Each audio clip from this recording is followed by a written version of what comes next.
The Denver Nuggets, they are taking on the Dallas Mavericks in the first in-season tournament game in Denver Nuggets history. How will they bounce back from the game they played versus the Minnesota Timberwolves, where the offense just couldn't seem to get going? Plus, the Denver Nuggets play their second back-to-back of the season versus the Chicago Bulls tomorrow. How do we think we'll do this weekend? We're right here on Locked On Nuggets. You are Locked On Nuggets, your daily Denver Nuggets podcast. Part of the Locked On Podcast Network, your team every day. Hello, everybody. I'm Swiper, your host of Locked On Nuggets, and I'm so glad to be here with you today. Look, this is your place to be for your team every day, and we got a lot to dive into. I'm trying to tell y'all right now that this is going to be an incredible weekend. We are getting the in-season tournament in the NBA is starting this weekend. This is the first time in NBA history we got a brand new way that we're going to be watching basketball in Denver. And y'all, if you haven't seen the pictures, go find me on Twitter at SwiperCam. I just retweeted from Katie Wingy. The in-season tournament court is nice and blue. It is very blue. It is a very blue court, but it looks, I'm not going to hold you. It doesn't look bad. It does not look bad at all. If you go to the website or you go to Twitter and then you type in SwiperCam, I just retweeted Katie Wingy, and the court is very blue. It has the in-season tournament trophy, has 5280 in the middle of the trophy, and then at every free throw line, basically the free throw line and on both sides of the court, you can see the trophy as well. It says Denver Nuggets with some branding on the edge of the court. It's definitely going to be something that you have to get used to a little bit. If you're a 2K player at all, it kind of looks like a My Player court a little bit. So it's going to be really interesting to watch. We'll see what happens, y'all. But y'all, the Denver Nuggets, obviously, they lost their first game of the season versus the Minnesota Timberwolves the other night. And, you know, I know a lot of people were pretty, calm and collected about it just because, you can't win every game. And you're not going to win every game. And sometimes the Nuggets aren't going to show up. And this game in particular, y'all, the Denver Nuggets had a 91.8 offensive rating, which is one of their lowest offensive ratings in any game in the last several seasons. A 91.8 offensive rating in that game. Again, for a team this good and this dominant offensively, that was a horrible and a historically low performance. They only shot 5 of 27 from three. They were 9 of 23 at the rim. And then they were 19 of 34 from the mid-range, but that's a lot of attempts from the mid-range for the Nuggets. And again, for them to only make less than 20% of their three-point shots, approximately 18% of their three-point shots, that's just not Denver Nuggets basketball. And plus, shooting less than 50% at the rim. So I think that when we're looking at this and we're evaluating the Nuggets that are going to be appearing tonight versus the Mavericks and tomorrow, as we'll talk about in a little bit, versus the Chicago Bulls, I would say expect the offense to be better because the process will be better. And that's just typically not how they play. Now, again, give credit. Give credit to Rudy Gobert, Karl-Anthony Towns, Jaden McDaniels, Anthony Edwards, Naz Reid, Nickeil Alexander-Walker, Mike Conley, Kyle Anderson. Without a shadow of a doubt, definitely give them a lot of credit. They played very tough. They played a lot of defense, and they knew they had something to prove. Because, again, they got out 4-1 in the first round last year. People felt like on their end that if they had Jaden McDaniels, they had Naz Reid, the series could have been a little bit different. Now, obviously, I would say, too, even if they're one a really high-quality role player, another good role player, I don't think that would make a difference in the series and the outcome. Maybe they win another game. Maybe they close out game 5. Maybe they're able to do that in Denver. Maybe they're able to close out game 3. Who knows? But I'll say this, is that they wanted to walk into the arena at their place, and they wanted to let the Nuggets know that they weren't afraid. They weren't going to be pushed around. And that last year might have been last year, but it ain't sweet this year. We're not going to just give up. We're not going to lay down. And that's what they did. So that was the great thing about the matchup is I think, obviously you got a chance to hear from Matt after the game, but I think if you just look at the way that things unfolded, the Nuggets started the game as if they were sleepwalking, and especially offensively, when you have a team that plays on a string like the Nuggets do, and everything they do is inside out, it's attacking the rim, getting to the spot in mid-range on some DHOs with Kenny Pope, or if you're coming around for a curl screen for Michael Porter Jr. or something like that, finding open opportunities. Jokic working in the high post, low post, trying to find cutters, find slashers, hit the corner for MPJ or for KCP. Jamal Murray pick and rolls that were being disrupted by Jaden McDaniels and Nickeil Alexander-Walker. That's why that game for me was so good, because you got a chance to see a team with some playoff level defensive intensity early in the season that you didn't respond to well, but now you can actually evaluate what went wrong, why it happened, and then we know what to do going forward. And again, it's not that the Nuggets can't overcome that in the regular season. It's just that sometimes when you play versus teams that are on a mission and they had played a few games on a string already by that point. They had played a back-to-back, and then they had a day off, and then they went to Minnesota. Like all that stuff put together, I think is what kind of led to the evisceration.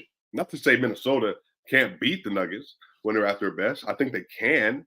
But again, I think whenever you're a team that's typically known as the inferior team because of talent, cohesiveness, because of your ceiling, and because of your coaching, the Nuggets have better coaching, they have better talent, they have a larger ceiling, and they have a higher floor than the Timberwolves do. And they have things they can get to that are better and higher execution offensively than what the Timberwolves have. But that doesn't mean the Timberwolves are a bad team. So I say all that to say is that the reason why we're talking about the offense fixing itself, because this is going to be a natural progression of how the NBA season goes. And so while obviously you don't want to see the Denver Nuggets have poor matchups and not be able to perform at a high level every night and have lapses and be down 18-4 and all that kind of stuff. What did Aaron Rodgers say years ago when they went on a playoff run? RELAX. Relax. It's going to be all right. And I know y'all are good too, but I do think the Nuggets offense will fix itself. But y'all, I mean, even on the season, the Nuggets have actually had like a very good two-way season so far to start the year off. They've been very good defensively for most of the year, very good offensively for most of the year, and then they just ran into a stinker. But right now, the Nuggets are shooting the best from the field of any team in the NBA, which I know for some people might sound surprising. But again, if you just paid attention to how the Nuggets have played so far this year, then it makes sense. So again, it's an extremely short sample size. That's not what this is about. Obviously, it's a very short sample size. But if y'all go to Cleaning the Glass, I know I've told a lot of y'all about this before. If you go to Cleaning the Glass, the Nuggets are second in the NBA in 2-point attempts at the rim.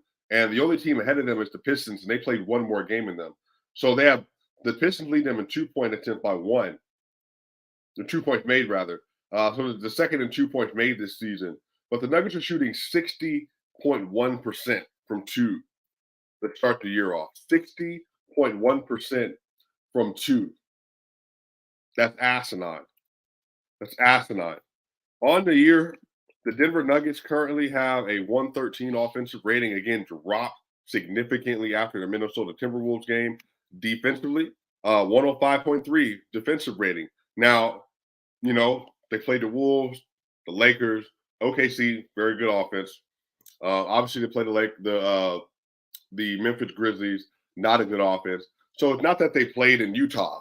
It's not that they played a lot of like completely dominant offensive teams, but OKC, the Jazz, they've been mid-level offensive teams so far. So the Mavericks currently are the second best offense in the NBA. And we're going to get to that here in the next segment, Bo. There's definitely going to be some defensive things that they're going to have to get into and lock into tonight.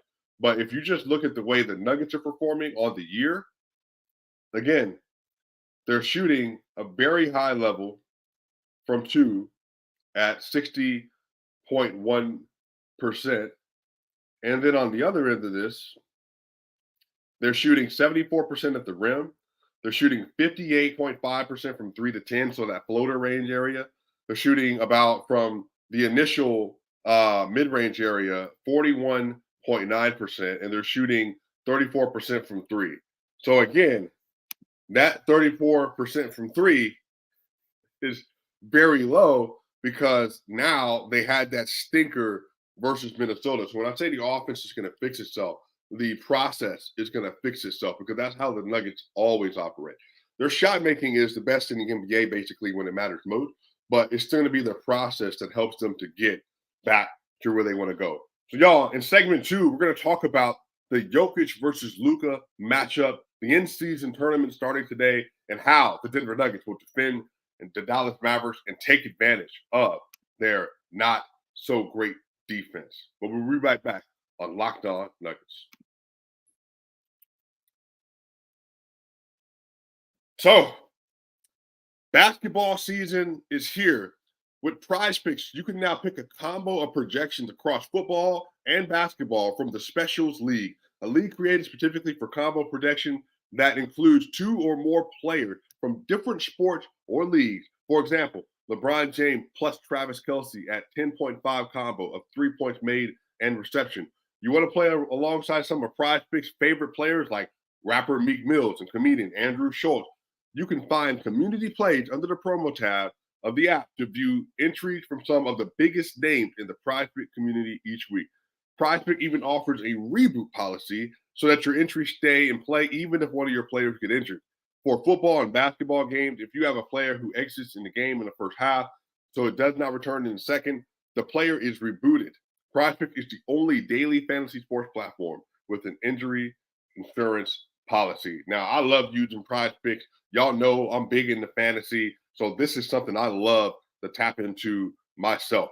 Now, again, tonight, you can look at, if you're playing daily fantasy, look into the Jokic Luka matchup. There's some great combinations to be found in there. Now, make sure, go to prizepicks.com/LockedOnNBA and use code LockedOnNBA for a first deposit matchup of $100.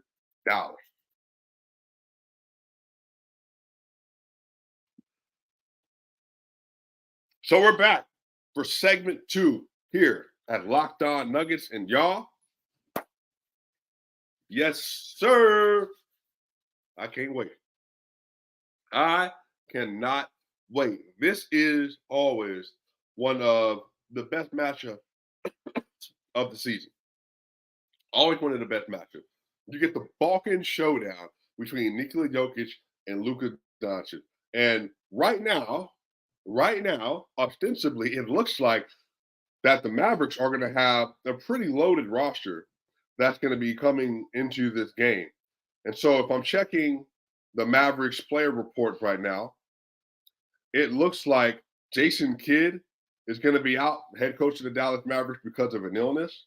But as of right now, I don't see any player that's going to be out for them. So what this means is this is going to be a high-scoring game. This is going to be a highly contested game. This is going to be a game that is going to require a lot defensively from the Denver Nuggets. So KCP, Aaron Gordon, Michael Porter Jr., Peyton Watson, Christian Brown. Load up, because this is the game that your skill set is going to be most required, because playing versus Kyrie Irving, playing versus Luka Doncic, even Tim Hardaway and the rest of the roster that they have, this is going to be a fairly good challenge. And so right now, it looks like Kyrie Irving is going to be the game time decision. Maxi Kleber is going to be a game time decision. But let's presume that those players are going to play.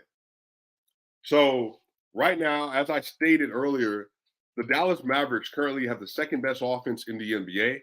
They have a 121.0 offensive rating, but they have a 111.5 defensive rating, which that currently ranks in the NBA 19th. And so their offense is really good. Their defense is back to being mid, like it's been for a lot of the year so far. But again, this is a team that likes to pass the ball. They're a heavy isolation team as well, with Luka and also with Kyrie Irving in it. But they're a very efficient offense as well. very efficient. Right now, currently, they have the third most efficient offense in terms of true shooting in the NBA at a 61.2 average. The Celtics are first with 62.8. The Brooklyn Nets are second with 61.5. They also play with decent pace as well. Currently, the Dallas Mavericks, let me see, they are sitting at 14th in pace, 101 possessions so far in the NBA. The Nuggets, obviously, as y'all know, they like to play slow, 98.2. So this is going to be an important matchup because now this is about how are the Nuggets able to lock in enough defensively to where they can contain one of the best offenses in the NBA and making sure that their defense is collapsing and rotating at a high level. Because Luka Doncic, especially in the pick and roll, is going to be a highly effective player. He's a good pick and roll player. So is Kyrie Irving. And so when they are in those actions, how are they able to get Aaron Gordon, Jokic at the level, Jokic, Michael Porter Jr. at the level, Jokic, Jamal Murray at the level, and then even in the post game, Jamal Murray, a 6'4.5", 6'5" guard, but Luka is going to target some of these matchups versus him and versus KTP because he wants to find out a way to obviously get some advantages offensively. And so, also too, I don't know if y'all know this name, but if you don't know, I highly suggest looking him up. But y'all, the Mavs have one of the most interesting young centers in the NBA in Lively. And Lively, when he's been on the court so far with the Mavericks, they've actually been a much better team than with him being off. Currently standing, their starting lineup is Luka Doncic, Kyrie Irving, Grant Williams, Derrick Jones Jr., perhaps, and then Derek Lively. And Derek Lively, man, you know, he is just a really good athlete at the center position, and he offers them a lot defensively. He's about 7'1", 230 pounds. Now, obviously, him facing Nikola Jokic, that's a whole different brand of basketball. So him locking in there is going to be really important. But I think that this is going to be an interesting matchup because of the way the Mavericks are able to space the floor. And so this is going to be the biggest opportunity the Nuggets have had to really stress their defense and to really figure out ways to make sure that they're staying connected to each other and that the communication is high. That's the first thing. Now, the other side of the ball, the Nuggets should be able to get whatever they want for a majority of this game. Now, Derek Lively is a good defender for a rookie. Then you have Grant Williams as well. Y'all, Maxi Kleber and the rest of that roster, they're just not a high level. Dwight Powell, they're just not a high level defensive team. Josh Green, they just don't have the ability to stay in front, especially at the guard position. So the person that struggled the most in the first half versus the Minnesota Timberwolves was Jamal Murray. We all know that. Jamal Murray didn't have the most consistent game, the best game. Again, I believe he was 5 of 7 in the second half, so he started to figure it out. But by that point, the game was out of reach. It was too late. You know, the Nuggets were already down 18 points, down 20 points. They needed him more in the first half. But then now, having Kyrie Irving and then having Luka on the other side and then even having Tim Hardaway Jr. or Steph Curry or Dante Exum guarding him, and then Josh Green. And Josh Green, again, good young player as well, but Josh Green is no Jaden McDaniels, and I don't even think he's an Nikhil Alexander-Walker defensively in terms of on-ball versus guard. So I think this is going to be an opportunity for him to get his legs back underneath him. Because Jamal Murray was having a really good start to the season before the last couple of games versus Utah and then versus the Minnesota Timberwolves. You know, he down averaging 18.8, 2.8, 7.8, and a 55.5 true shooting. So that's just not good enough, obviously, you know, especially for somebody who is being hailed as a top 20 player in the NBA. But it's nothing truly to worry about because we know who Jamal is. And we know that when money time happens, when the season gets at its highest, in terms of most critical time, and then also when we get into the playoff, that he's one of the most dependable players. I would argue Jamal Murray is one of the 10 most dependable playoff players in the NBA. You know, some people say that because of joke, but I've watched enough Jamal Murray. I watched every game of his playoff career, just like you have. You know what he is. And so I think a lot of this comes down to early season execution, getting to your spots, early season shot making, and getting to the rim. Because if you are struggling and you can't hit shots, if you get to the rim, then you're putting yourself in an advantageous situation where you can score at a higher level. You know, again, the last two games, Jamal Murray shot 36.8% versus the Utah Jazz, and then he shot 31% from the field versus the Minnesota Timberwolves. Now, he's taken 11 threes the last two games. He's made 4 of them. So, again, for somebody like Jamal Murray, that's not good enough. Now, you want him to be at least 4 of 10 because that's where Jamal is. He's a 40% three-point shooter. He's a great shooter. His free throws have been off. He was shooting 100% the first couple games of the year. Jamal Murray's now shooting 76.9 because he is 4 of 7 in the last 2 games as well. And also, once again, like I'm saying, Jamal Murray has to get to the rim. Jamal Murray has to get to the free throw line because especially for somebody like him that can average 23.5 and 7 in a regular season setting, that he needs to be able to create easy looks for himself at the rim and at the free throw line. Because that's how you get there. Like, Joel Embiid, Giannis Antetokounmpo, Luka Doncic, that's how those players, Shai Gilgeous-Alexander, that's how those players get to 30 points a game, 28 points a game, because you're able to get to the line and you can score at a high level. Jamal Murray, it's just a highly efficient shooter. Highly efficient shooter. So he gets a lot of his points, as you would say in some of the NBA Twitter world, is ethically. He gets a lot of his points ethically, but I think tonight this is a good opportunity versus Kyrie, versus Luka, versus the rest of their guard rotation to really try to attack. Now, Nikola Jokic, we expect him to have his way today just because that's Joker. And Joker on the year, having a very good year, averaging 26, 12, and 7. Again, 65.6 true shooting. That also dropped because of this last game. So you definitely also want to see him have an uptick this game as well. Shot 47% from the field, 48% from the field versus the Minnesota Timberwolves. Before that, his season low was 54.5, which just goes to show you, man, Jokic is just a freak of nature, man. So I'm looking for 2 players to have a bounce back game today. One, Jamal Murray, as we just went over. The next one, y'all, Michael Porter Jr. Michael Porter Jr. is currently averaging 10.8 and 8 rebounds and 2 assists on a 50 true shooting so far this year. Now, again, I want to be clear. Michael Porter Jr. also noted, as the training staff did, he's had an ankle injury.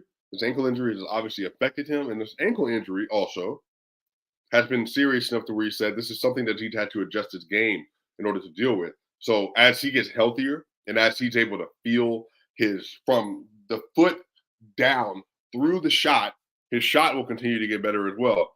Now, he's shot over 40% twice this year, and he shot 33% and under 3 times this year.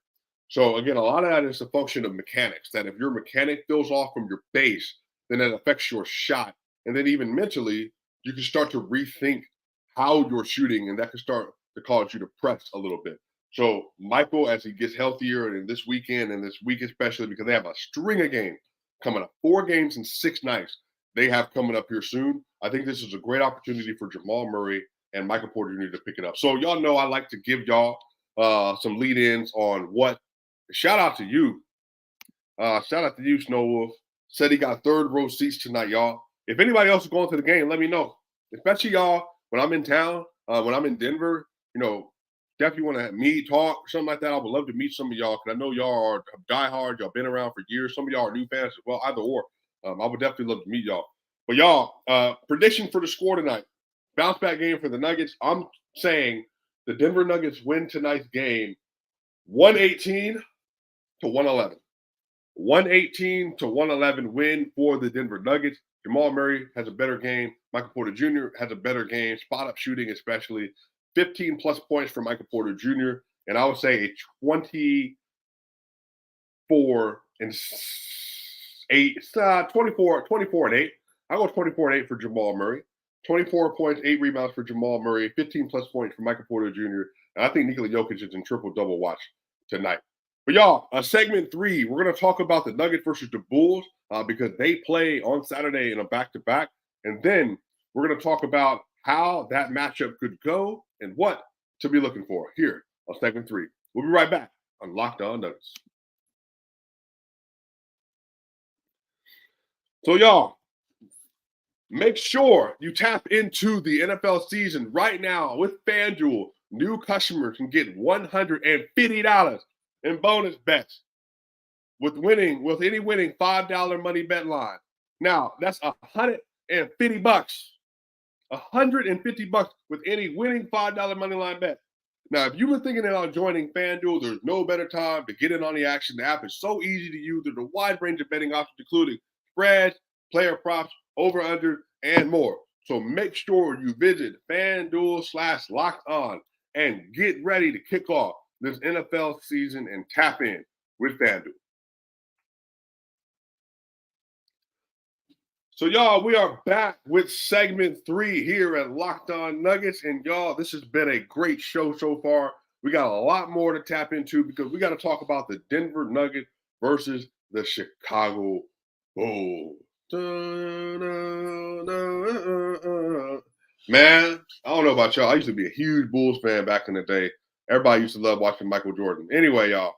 So, look, the Chicago Bulls, how do I put this lightly?